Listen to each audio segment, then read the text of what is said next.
Go home.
Landing. Times at a whack, I'd be in and out of the boat, checking things, and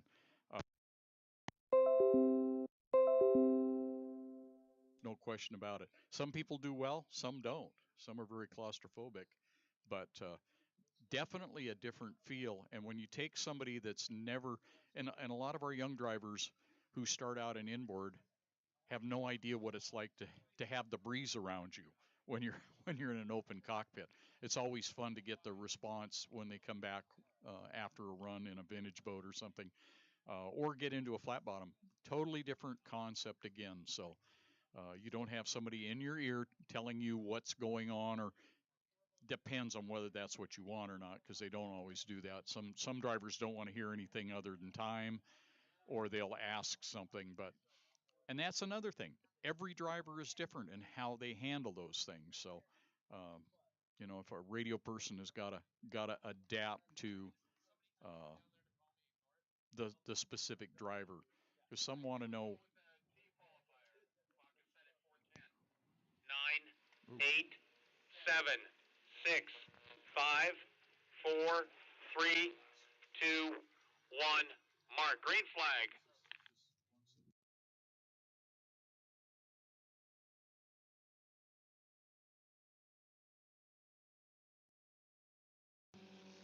So again, we've got the T51 with Lorna Shelton and the T333 with Cannon Cushing.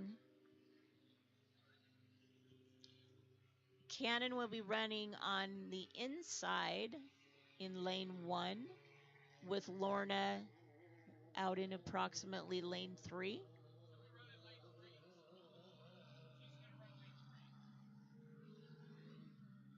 For Lorna. All right. And as Jill has said, they are assigning lanes, and it's same thing we do in vintage. It just keeps everybody aware, allows them not to have to think about fighting for a position. Probably the best scenario in this situation. Some very capable young drivers. We know that Cannon Cushing is a world record holder, very accomplished in an outboard.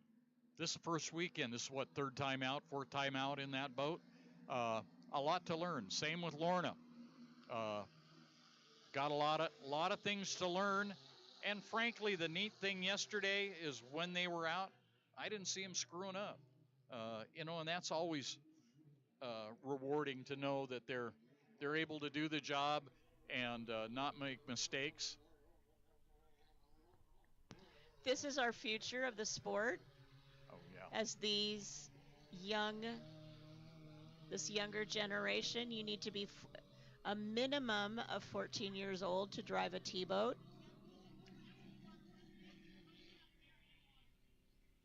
We still have a number of adults that drive T's, but most of the drivers, especially here in Region 10, are our younger generation as they're getting their feet wet, so to speak, in this They're all kids. this beginner class. Another kid has just stopped by.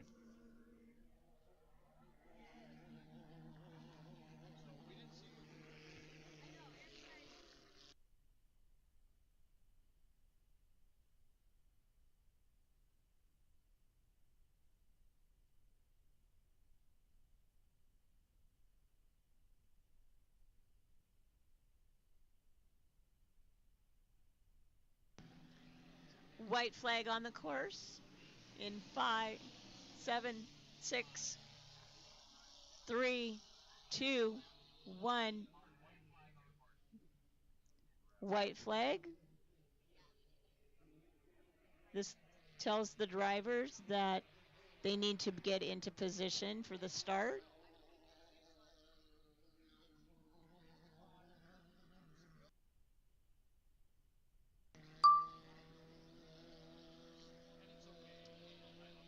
We've got Cannon Cushing coming up the backstretch in his T333. Miss Pateros 2 for the weekend. And Lorna in the T51 with Shelton Racing. Her brother will be out driving later in the program.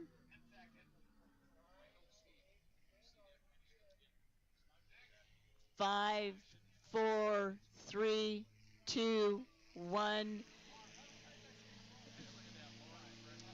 Lorna was right on with her start. Cannon was Dad. over the line. Yep, Dad did a great job there. Nice going, Doug Shelton. So Cannon had to come down off of plane and is putting his foot back in it to come bring it back up to speed.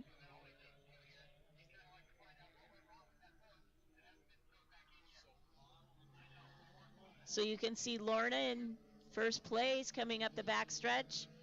Cannon trying to catch her.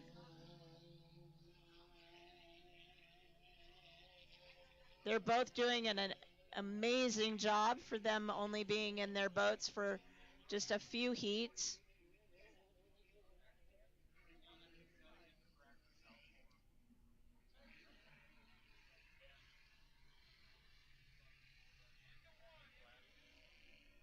Here they are, deck to deck, coming into cross for their first lap. Lorna still leading.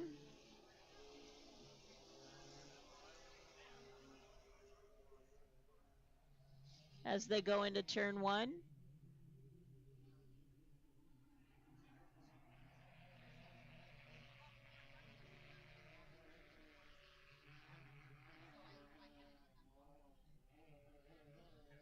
Keep your eye on it. There they are, side by side as we come up the backstretch.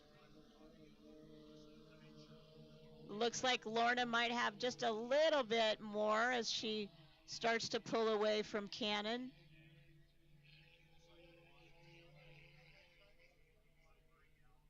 Again, that's all set up, propeller. And as she gets more comfortable, she's pushing the boat a little bit more, just seeing what she can get out of it. Her comfort level, just like Cannon. As they come across the start-finish line. Again, Lorna in the lead with Shelton Racing in the T51. Cannon Cushing in the T333, Miss Pateros 2. Let me step in for just a second. I just had a cell phone turned in. It was in the women's restroom.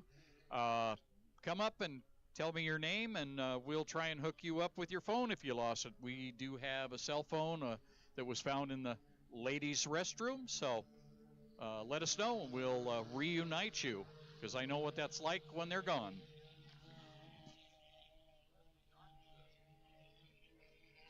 So Lorna's definitely stretched out her lead to 3 to 4 rooster tails.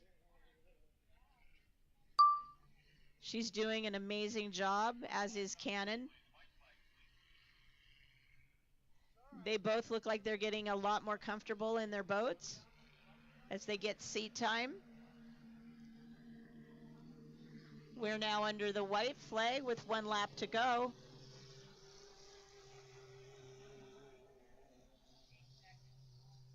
And it's nice to see the 333 this morning because they had to fix it again last night.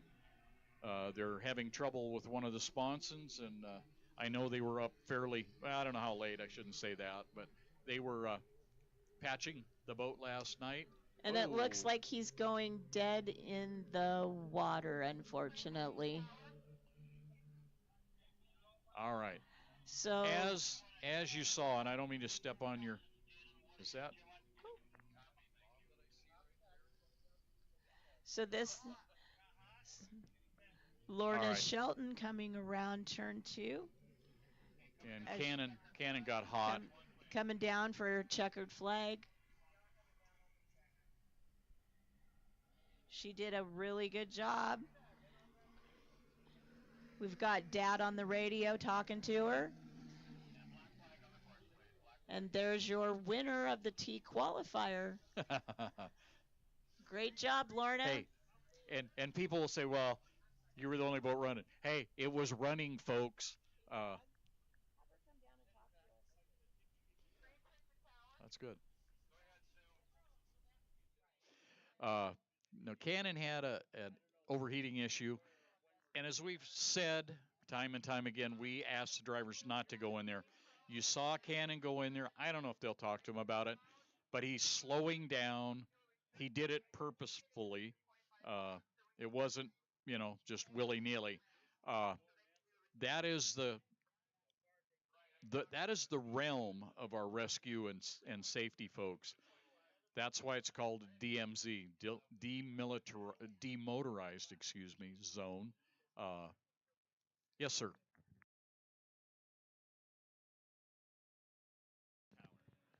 Kevin Porter, Ryan Burks to the tower. Kevin Porter, Ryan Burks to the tower.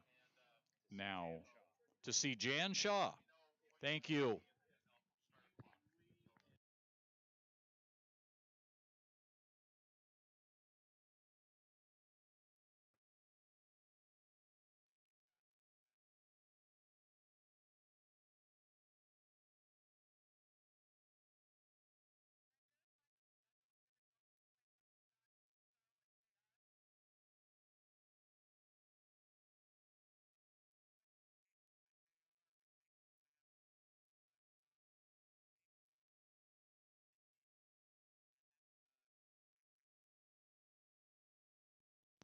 So it looks like we're making a change to our schedule.